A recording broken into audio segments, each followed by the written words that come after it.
Jó capítulo 11. Então respondeu Zofar, o Naamatita: porventura não se dará resposta a esse palavrório? Acaso tem razão o tagarela? Será o caso de as suas parolas fazerem calar os homens? E zombarás tu sem que ninguém te envergonhe? Pois dizes: a minha doutrina é pura, e sou limpo aos teus olhos. Ó, falasse Deus e abrisse os seus lábios contra ti, e te revelasse os segredos da sabedoria, da verdadeira sabedoria, que é multiforme. Sabe, portanto, que Deus permite seja esquecida parte da tua iniquidade. Porventura desvendarás os arcanos, os mistérios de Deus? Ou penetrarás até a perfeição do Todo-Poderoso? Como as alturas dos céus é a sua sabedoria, que poderás fazer? Mais profunda é ela do que o abismo, que poderás saber? A sua medida é mais longa do que a terra, e mais larga do que o mar. Se ele passa, prende alguém e chama a juízo, quem o poderá impedir? Porque ele conhece os homens vãos e sem esforço vê a iniquidade. Mas o homem estúpido se tornará sábio, quando a cria de um asno monteis nascer homem. Se dispuseres o coração e estenderes as mãos para Deus, se lançares para longe a iniquidade da tua mão, e não permitires habitar na tua tenda a injustiça, então levantarás o rosto sem mácula, estarás seguro e não temerás, pois te esquecerás dos teus sofrimentos, e deles só terás lembrança como de águas que passaram. A tua vida será mais clara que o meu dia, ainda que lhe haja trevas, serão como a manhã. Sentir-se-ás seguro, porque haverá esperança. Olharás em derredor e dormirás tranquilo.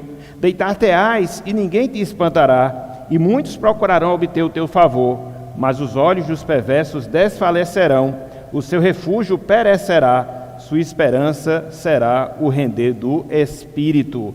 Até aqui, até o versículo 20, todo o capítulo 11, que o Senhor nos abençoe e que Ele esteja aplicando a porção da sua santa e bendita palavra nos nossos corações, no nome de Jesus. Amém.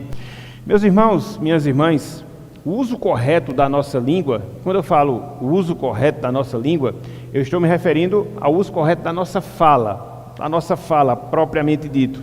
É uma indicação do desenvolvimento da nossa santificação. O uso correto da nossa fala é uma indicação, é uma comprovação do nosso desenvolvimento. O desenvolvimento de quê? Da nossa santificação, da nossa aproximação, vamos assim dizer, à pessoa de Deus. Consagrar-se a Deus, consagrar-se ao Senhor, é muito mais do que você colocar de lado algumas práticas, algumas condutas que não correspondem ao ensinamento da palavra. Consagrar-se a Deus é muito mais do que você desenvolver pensamentos piedosos. Consagrar-se a Deus tem a ver também com a forma, a maneira como nós utilizamos esse belo instrumento que Deus nos concedeu para que através dele nós possamos nos comunicar, ou seja, a nossa língua, a nossa fala. E aí quando a gente estuda a palavra de Deus, quando a gente considera as Escrituras Sagradas, reiteradas vezes a gente percebe que a Bíblia, ela nos mostra essa necessidade. Que necessidade? Um falar piedoso, um falar santo, como comprovação da nossa santificação, na verdade, como meio também da gente desenvolver uma vida mais apegada a Deus. Lá em Tiago, capítulo 3, versículo 2, o autor sagrado, ele fala o seguinte, abro aspas para Tiago: porque todos tropeçamos em muitas coisas. E ele complementa: se alguém não tropeça no falar, na maneira como ele utiliza a sua língua, a sua fala, é perfeito varão. E complementa Tiago: capaz de refrear todo o corpo. Então a gente tem esse poder, e o próprio Tiago fala isso. Se você consegue dominar esse pequeno instrumento que nós temos entre os nossos dentes, se você tem essa capacidade, você também terá a capacidade de dominar todo o seu corpo. Tanto é que Tiago, nesse mesmo texto, capítulo 3, ele faz a comparação do leme no navio. Muito embora sendo pequeno, ele tem a capacidade de conduzir todo o navio seguindo na direção que ele deve seguir. Então, a comprovação desse fato que santificação envolve o nosso falar. Um pouco antes, lá em Colossenses, lá no capítulo 4, versículo 6, o apóstolo Paulo ele vai na mesma direção de Tiago. E em relação ao uso piedoso da língua, da fala, Paulo ele diz o seguinte, Colossenses capítulo 4, versículo 6, a vossa palavra, ou seja, o seu palavreado, seja sempre agradável, exortava o apóstolo Paulo. E ele complementa, temperado com sal, para saberdes como deveis responder a cada um. Então, sabedoria na fala, sabedoria nas palavras, e aí nós temos essa instrução da parte da palavra. E complementando, só a título de resumo, isso que nós estamos falando, lá em Efésios capítulo 4, versículo 29, o apóstolo Paulo também diz, não saia da vossa boca nenhuma palavra torpe, e complementa, e sim unicamente a que for boa para edificação, conforme a necessidade. E ele diz, e assim transmita graça aos que ouvem. Então, a gente procurou colocar esses textos aqui nessa sequência para comprovar esse fato. Que fato? Um falar piedoso é uma comprovação de uma vida de santificação. E é interessante, meus irmãos, minhas irmãs, que foi justamente nesse quesito do falar piedoso que os amigos de Jó, eles falharam. No quesito do falar piedoso, foi que os amigos de Jó, eles erraram, eles falharam. Se de um lado, conforme nós já vimos em estudos anteriores, eles tiveram uma motivação correta, uma motivação boa, uma motivação piedosa de saírem das suas cidades, de saírem dos confortos das suas casas, para irem visitar Jó, com o objetivo de confortá-lo, com o objetivo de condoer-se com ele. Essa motivação é uma motivação piedosa, isso é corretíssimo, nisto eles fizeram certo. Por outro lado, a gente também percebe que os amigos de Jó, eles falharam. Eles erraram no propósito de consolá-lo, de consolar Jó. E por que eles falharam nesse propósito de consolar Jó? Porque eles não usaram palavras sábias, eles não usaram palavras misericordiosas, eles não usaram palavras compassivas para tratar daquele homem que estava passando por um momento extremamente difícil na sua vida, com a perda dos seus bens, com a perda dos seus filhos, com a perda da sua própria saúde, uma pessoa que estava em completo desespero. Mas o trato, no que tange a fala, ele não foi bem direcionado por parte dos amigos de Jó.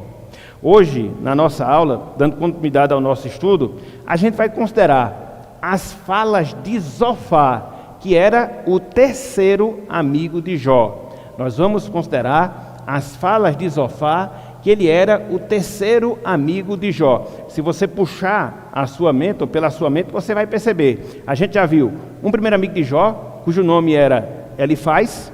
Na semana passada, a gente considerou as falas do segundo amigo de Jó, Bildade, e hoje a gente vai trabalhar, vamos assim dizer, as falas desse terceiro amigo de Jó, que se chamava Zofá.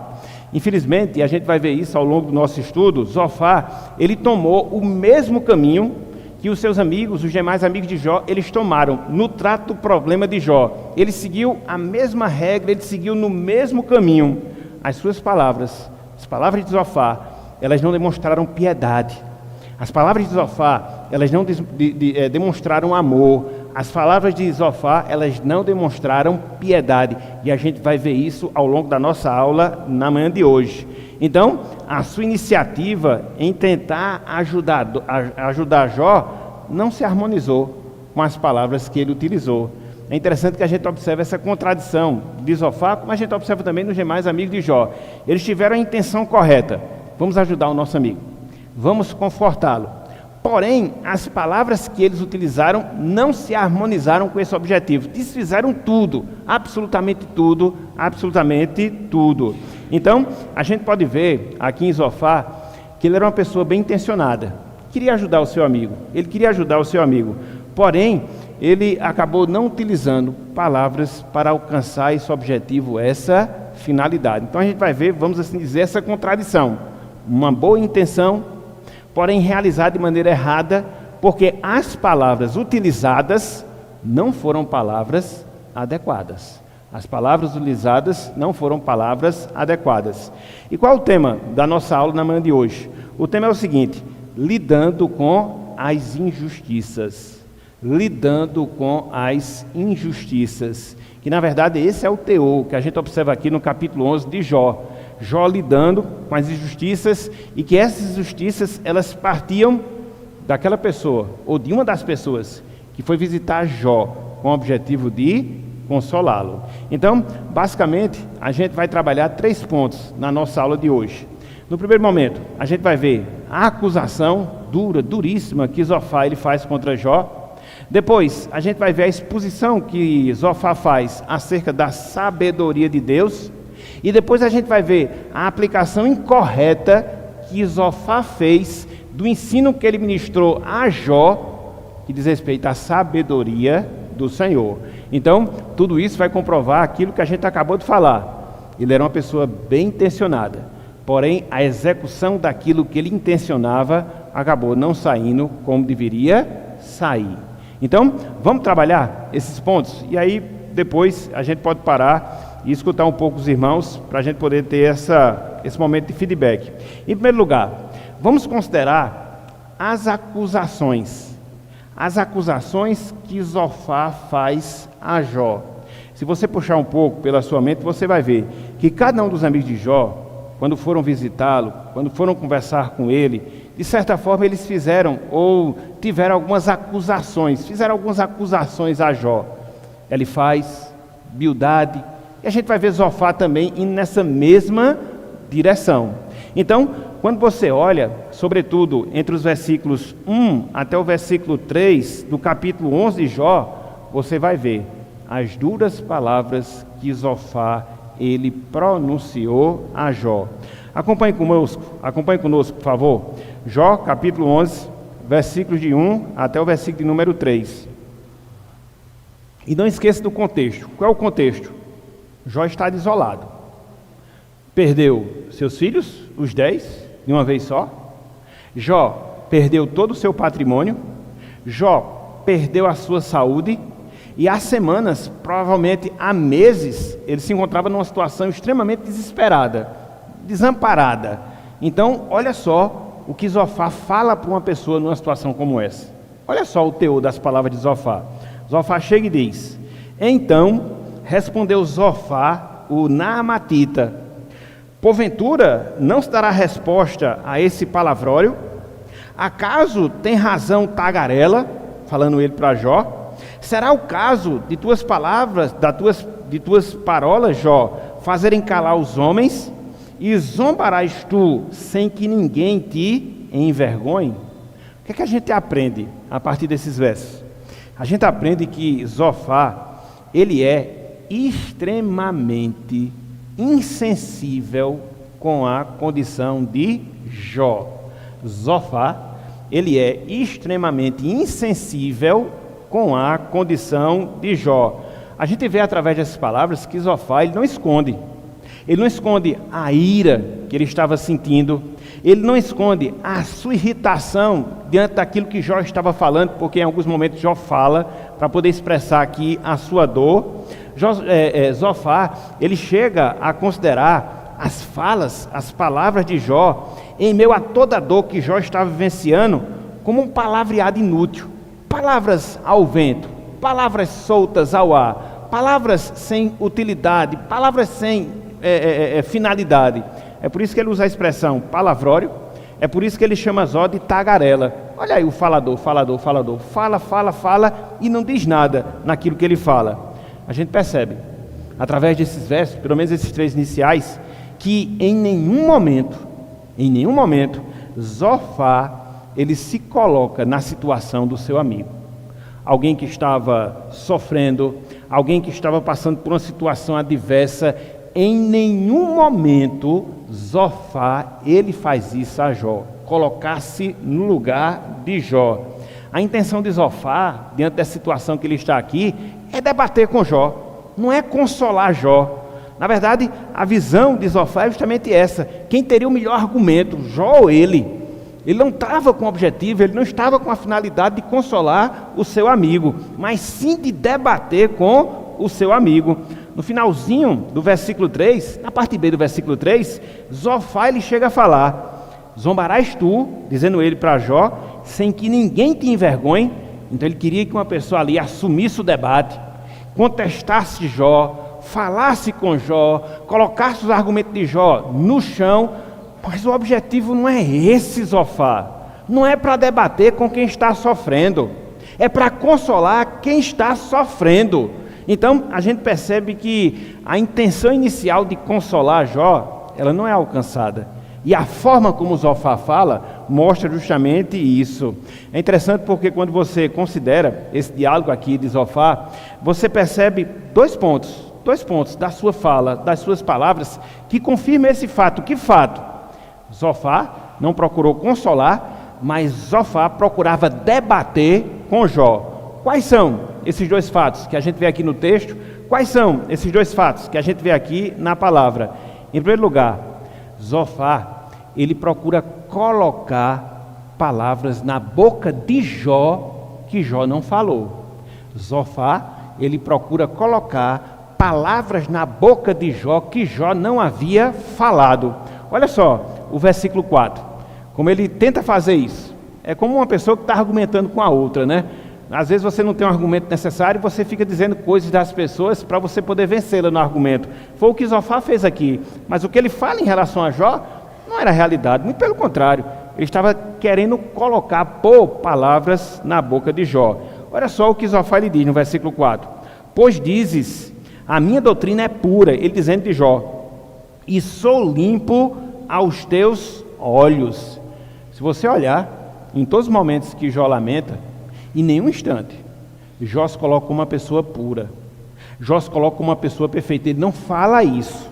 O que é que ele fala? Ao longo de toda a sua angústia, ao longo de toda a sua dor, que ele estava sofrendo, mas ele estava sofrendo por uma causa em que ele era inocente. Ele não estava dizendo que ele era perfeito. Ele não estava dizendo que ele não errava. Mas, diante das suas lamentações, o que ele queria expor era justamente isso. Eu estou sofrendo e não estou entendendo porque eu estou sofrendo. Eu estou sofrendo, mas eu tenho ciência de que sou inocente. Mas aí Zofá não. Estava tentando colocar na boca de Jó como se ele estivesse se auto-intitulando uma pessoa perfeita. Não, Jó não estava fazendo isso. Então, a primeira comprovação. A segunda, Zofá. E aqui o negócio vai beirar a estupidez. Desculpa aqui a expressão. Zofá, ele desejava que Jó sofresse ainda mais. Zofá, ele desejava que Jó sofresse ainda mais. Olha só, gente, o versículo 6, a parte B do versículo 6, aqui ele chega ao cúmulo da insensibilidade, da falta de compaixão, da falta de misericórdia. Jó 6, parte B, ele disse para Jó: sabe, portanto, que Deus permite que seja esquecida parte da tua iniquidade. Uma tradução mais exata desse texto seria a seguinte: Jó, fica sabendo que Deus esqueceu alguns dos teus pecados. Você não está sendo punido como deveria. Se Deus fosse julgar criteriosamente os seus pecados, perder filhos, perder patrimônio, perder saúde, ainda seria muito pouco em relação àquilo que você de fato merecia.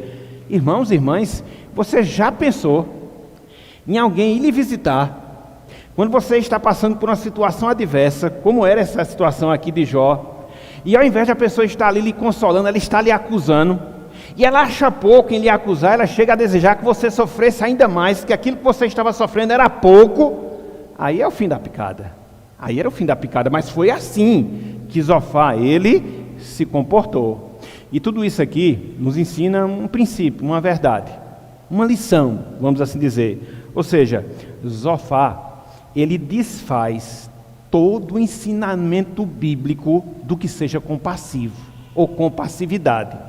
Zofá, ele desfaz todo o ensinamento bíblico do que seja compassivo ou compassividade. O que é compassividade? Em linhas gerais, tem a ver com você ter empatia quanto ao seu próximo. Tem a ver com você sentir a dor do seu próximo Contudo, Zofar, ele está longe desse propósito, ele está longe desse sentimento. Muito pelo contrário, Zofar, ele quer colocar Jó mais baixo de onde ele já está. Parece que ele achou pouco todo o sofrimento. Parece que ele achou pouco toda a dor. Parece que ele achou pouco toda a adversidade pela qual Jó estava passando. Então, isso foge completamente ao ensinamento bíblico do que seja alguém compassivo. Zofar, ele não estava sendo compassivo. Aqui é uma demonstração de alguém que não era compassivo. E aqui a gente extrai uma lição, uma aplicação extremamente importante para cada um de nós e que a gente deve atentar para ela, uma vez que a gente estuda um texto como esse, uma vez que a gente vê essa verdade que a gente está enxergando. E que desafio é? Irmãos, irmãs, nós só poderemos ser bons consoladores, quando nós apresentarmos empatia em relação às outras pessoas. Se você se propõe a tarefa de confortar, de consolar aqueles que estão aflitos, aqueles que estão em dificuldade, aqueles que enfrentam adversidade, seja uma enfermidade, seja um luto, ou qualquer outra dificuldade que a gente viva aqui na nossa vida, se você for procurar consolar uma pessoa numa situação assim, aprenda isso. Você precisa ser compassivo. Se você não for compassivo, se você não tiver essa qualidade, se você não desenvolver essa virtude, se tornará impossível você cumprir com o seu papel de maneira adequada, como Zofar não cumpriu com o seu papel de maneira adequada. Porque, cá para nós, irmãos e irmãs, é muito fácil a gente desconsiderar o sofrimento e a dor do próximo. É muito fácil a gente desconsiderar o sofrimento e a dor do próximo. No mundo em que nós vivemos, que é um mundo caracterizado por aquilo que nós chamamos de individualismo. O que é o individualismo? Cada um por si, Deus por todos. Então, eu tenho meus problemas, eu tenho as minhas dificuldades, ninguém tem a ver nada com isso, as pessoas têm os seus problemas, as pessoas têm as suas dificuldades, elas que se virem. O mundo que a gente vive é esse. Infelizmente, dentro da igreja também é a mesma coisa, parece. Cada um seu quadrado. Não existe aquela empatia, não existe aquela questão de sentir pelo outro, não existe aquela questão de condoer-se pelo outro. Então, infelizmente, a gente acaba absorvendo esse tipo de sentimento, inclusive nas nossas relações cristãs. Na verdade, para nós que somos cristãos, esse tipo de sentimento não deveria existir. Muito pelo contrário, a empatia deve ser vista, quer com os irmãos em Cristo, quer com os amigos, quer com os parentes descrentes, enfim, com todas as pessoas. Por quê? Porque nós somos cristãos. E aí quando você olha para a palavra de Deus, você percebe, a Bíblia sempre vai nessa direção. Que direção? Seja compassivo, apresente empatia, coloque-se no lugar do outro, sinta a dor do outro, veja como é ruim. Quando você tem essa consciência, é mais fácil você ajudar, porque quando você não tem essa consciência, vai ser muito mais fácil você julgar, apontar erros. Olha aí, você está passando isso por causa disso. Infelizmente, naturalmente, a gente é assim. E daí a necessidade, conforme o ensinamento da palavra, de nós sermos compassivos no trato com o próximo. Eu queria ler só um texto que mostra justamente isso, mas se você olhar em outras passagens, a gente vai ver a mesma realidade. Hebreus 13:3, a gente vai ver a Bíblia nos exortando a sermos assim. Romanos 12, versículo 15, também nos exorta a sermos assim, termos essa empatia. Gálatas, capítulo 6, versículo 2, vai nessa mesma direção. Filipenses, capítulo 2, versículo 4, também. Então, todos esses textos, eles mostram essa necessidade. Coloque-se no lugar do outro. Coloque-se no lugar do outro. Sinta a dor do outro. Seja empático. E aí você vai ter condições de ser um consolador. Olha só, um exemplo disso. Abra, por favor, Romanos capítulo 12, sem desmarcar o texto de Jó 11, que já a gente vai voltar para ele. Romanos 12, versículo 15. Olha só o que Paulo fala aqui. Romanos 12, versículo 15. Olha só o que Paulo ele vai falar aqui nessa passagem. Que essa é a dificuldade que a gente tem, é o desafio que a gente tem, entendeu? Olha só o que Paulo diz, são exortações que ele faz. Alegrai-vos com os que se alegram E a gente deve fazer o quê com os que sofrem, os que choram? A gente chora, gente. Vamos ser sinceros. Quando a gente vê alguém que está enfrentando um luto, alguém que está enfrentando uma enfermidade, a gente chega assim e pensa, rapaz, eu vou sair um pouco do conforto da minha casa e vou visitar fulano. Não vou fazer nada não, quero só ouvi-la. Se for possível, orar por ela. Se for possível, dar um pouco da palavra para ela. Eu vou sair um pouco da minha vida, das minhas obrigações, e vou fazer isso, vou ajudar, seja um irmão em Cristo, seja alguém que não seja salvo, mas ter essa motivação, essa intenção. Vamos ser sinceros, a gente tem isso como prato da nossa vida? De se compadecer pelas pessoas? De sentir a dor delas? Então cada um responda por cada um, ok? Então, no primeiro momento, o que é que a gente observa? As acusações, ou a acusação que Zofar faz a Jó. Jó, você está sofrendo, mas está muito pouco ainda. Você merecia mais. Você merecia mais. Eis o Consolador Zofar. Mas não só isso. Em segundo lugar, eu queria ver a instrução que Zofar faz a Jó. No primeiro momento ele acusa, e agora ele vai fundamentar através do ensino a sua acusação. E a gente vai ver isso aonde? A gente vai ver isso do versículo 6, parte B, até o versículo de número 12. É o segundo trecho, vamos assim dizer, da palavra de Zofar. A instrução que Zofar faz a Jó. Só para a gente poder pegar o fiozinho da meada, e depois eu vou trabalhar mais esses textos. Olhem só, finalzinho do versículo 6. Aquilo que eu já falei para vocês. Olha só o que Zofar fala para Jó. Ele diz, Jó, sabe, tem consciência, portanto, que Deus permite seja esquecida parte da tua iniquidade. Então, Zofar, ele fala um pouco aqui daquilo que a gente chama de onisciência de Deus. Deus é onisciente. Ele sabe tudo e sabe todas as coisas.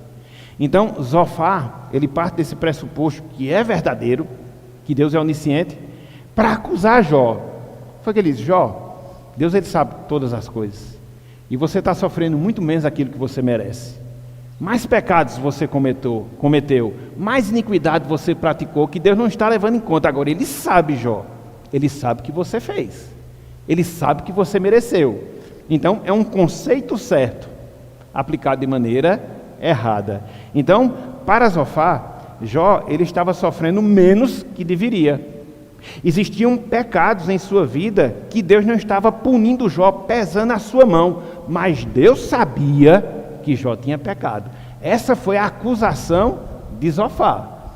Jó, tu não está sofrendo como merecia. Se Deus colocasse na balança todos os pecados que Deus sabe que você cometeu, você sofreria ainda mais. Por isso ele chama a atenção desse atributo de Deus. Que atributo? A onisciência. Deus sabe tudo e sabe todas as coisas.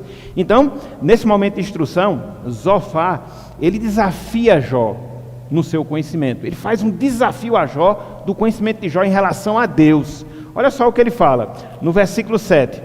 Jó 11, versículo 7. Dizia Zofar para Jó, porventura, Jó, desvendarás os arcanos, os mistérios de Deus, ou penetrarás a perfeição do Todo-Poderoso? Você conhece Jó como Deus conhece?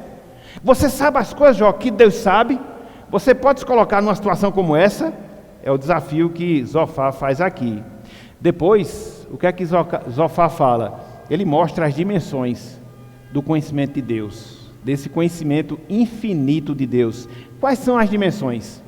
Como é que a gente pode medir o conhecimento de Deus, esse conhecimento infinito de Deus? Zofar aqui, ele coloca essas dimensões. Olha só, versículos 8 e versículo 9. Zofar diz, como as alturas dos céus é a sua sabedoria. Então Zofar está dizendo que a sabedoria de Deus ela é mais alta que os céus. E ele complementa, mais profunda é ela a sabedoria do que o abismo. Que poderás saber? Então, a sabedoria de Deus, ela é alta como os céus? A sabedoria de Deus, ela é profunda como os abismos. Versículo 9. A sua medida é mais longa do que a terra, ou seja, o seu comprimento é maior que a terra. O cumprimento da sabedoria de Deus. E ele complementa, também no versículo 9. e mais larga do que o mar. Então a sabedoria de Deus é do comprimento da terra, é mais larga que o mar, é mais alto que os céus, é mais profundo do que o abismo. E no final, Zofar destaca, ele argumenta, melhor dizendo, que ninguém pode ser inocente aos olhos de Deus. Ninguém pode ser inocente aos olhos de Deus. Olha só, versículos 10 até o versículo número 11, ele diz, se ele passa, ou seja, o homem, se ele, Deus, passa, prende alguém e chama a juízo, quem o poderá impedir? Quem pode impedir Deus de julgar alguém? Versículo 11, veja, porque ele conhece os homens vãos, e sem esforço, o que é que Deus vê? Vê a iniquidade, porque ele estava acusando Jó de ter praticado mais males do que aquilo que ele merecia, ou aquilo que ele estava sendo punido. Então, o que é que a gente aprende aqui nesse trecho?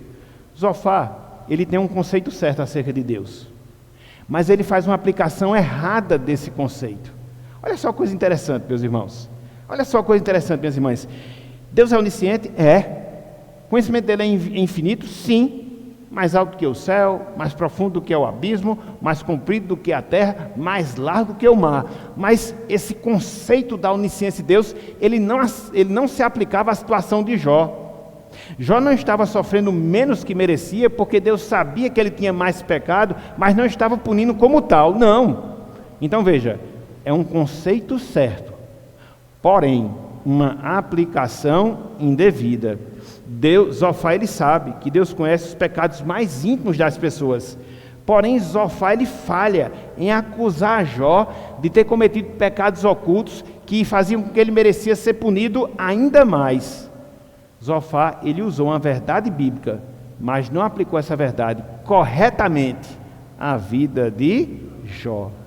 E aqui, gente, a gente aprende mais uma outra lição, uma importantíssima lição, que a gente deve atentar, sobretudo quando a gente vai se dispor a consolar pessoas, a aconselhar pessoas, a conversar com pessoas. Qual é essa lição? Irmãos e irmãs, há um grande perigo de usarmos meias verdades bíblicas para tratar com as pessoas. Há um grande perigo de nós utilizarmos meias verdades bíblicas para tratar com as pessoas. Existe um ditado popular que diz que uma meia verdade é uma mentira completa. De certa forma, isso acaba sendo uma realidade. Então, às vezes a gente corre o risco de ensinar, de exortar, de procurar consolar as pessoas usando parte do ensinamento da Bíblia, mas não a Bíblia toda, ou aplicando a Bíblia de maneira inadequada.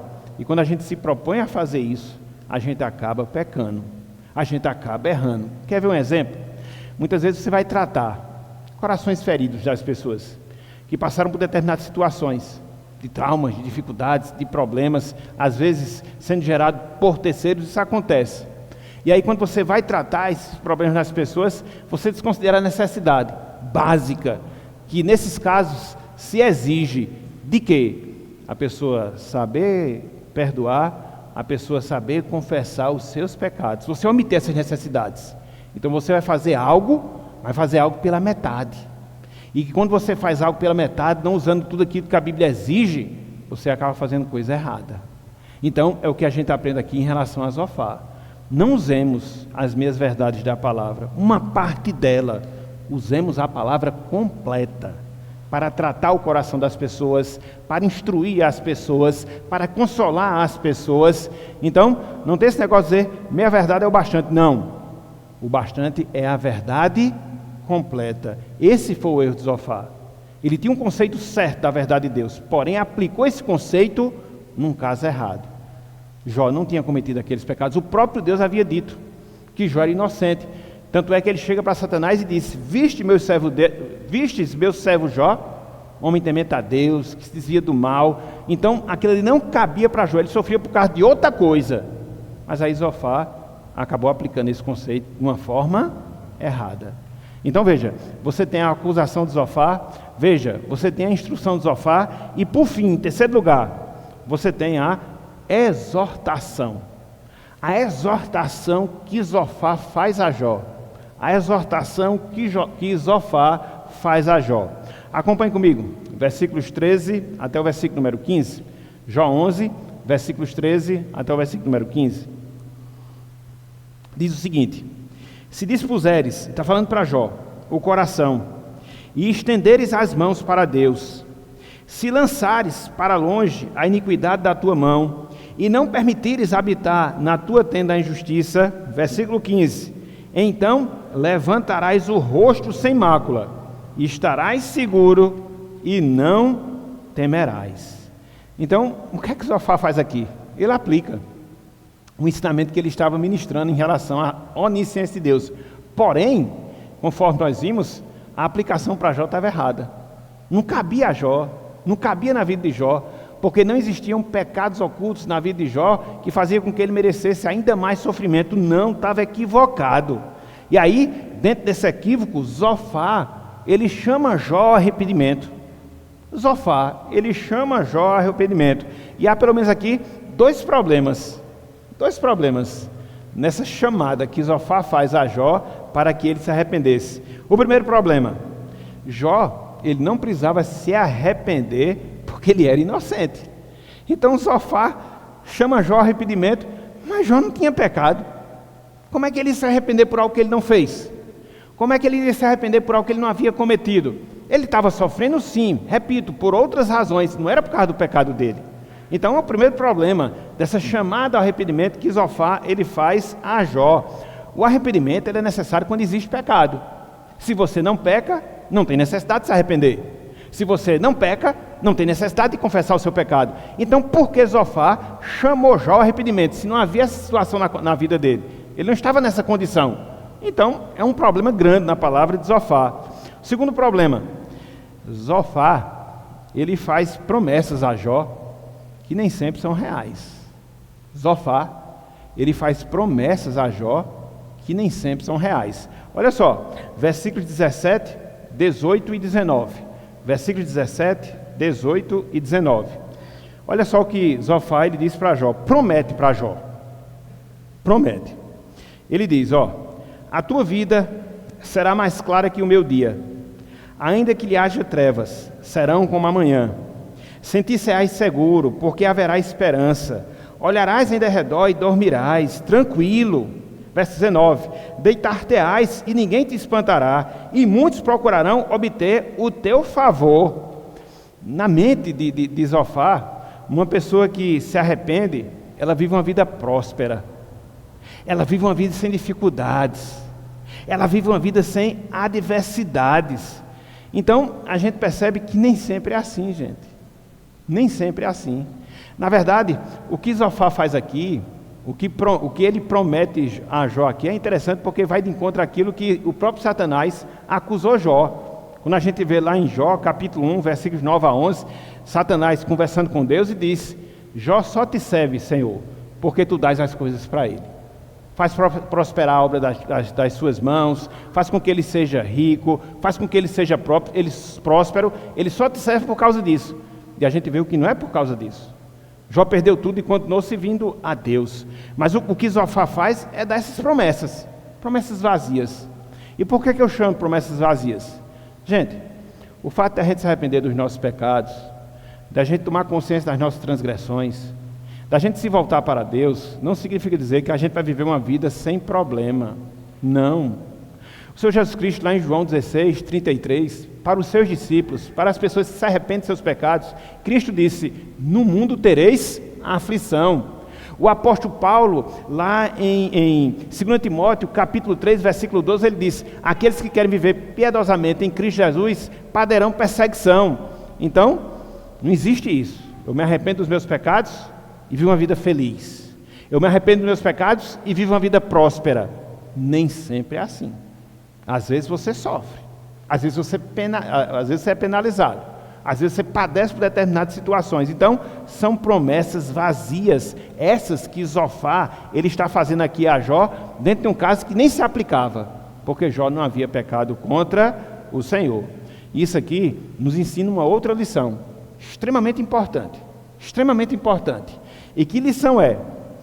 O desconhecimento da realidade e do propósito do sofrimento faz com que a gente seja péssimos consoladores. o desconhecimento da realidade, o desconhecimento do propósito do sofrimento, faz com que a gente seja péssimos consoladores. Zofar, ele não ajudou em nada a Jó. Não, muito pelo contrário, muito pelo contrário. Ao invés de Zofar consolar, ele acusou Jó injustamente, que havia pecado. Ele emitiu essa acusação injusta. Além disso, ele vai dar promessas a Jó que não são reais.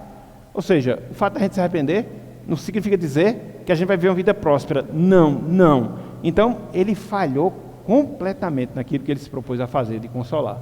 Por quê? Não tinha um conhecimento das coisas.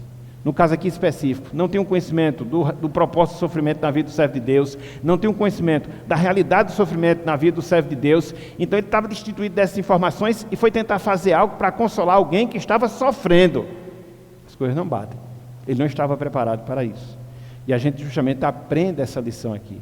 A necessidade que a gente tem de se preparar para poder ajudar, para poder consolar as pessoas que estiverem passando por situações adversas. Sofrer com a insensibilidade de uma pessoa é ruim. Sofrer com uma insensibilidade de uma pessoa é ruim. De 2 pessoas é péssimo. De 3 pessoas é uma desgraça. Sofrer com a insensibilidade de uma pessoa é ruim. De 2 pessoas é péssimo. De 3 é uma desgraça. Jó passou por essa triste realidade. Sua experiência, ela comprova que amigos, e aqui uma coisa interessante para a gente pensar, amigos, eles são capazes de abrir feridas no nosso coração. Amigos fazem isso. Nem por isso eles vão deixar de ser amigos. Então, amigos, eles são capazes de abrir feridas no nosso coração, mesmo que bem intencionados, porém, mal preparados. E a gente vê que acontece isso, né? Às vezes as pessoas dizem, eu fiz isso com as melhores da intenção, com as melhores das intenções, mas ela acaba sendo desproporcional, fala uma coisa que não devia falar, fere e machuca. Vai deixar de ser nosso amigo? Não, de jeito nenhum. A gente vê esse exemplo aqui na vida de Jó.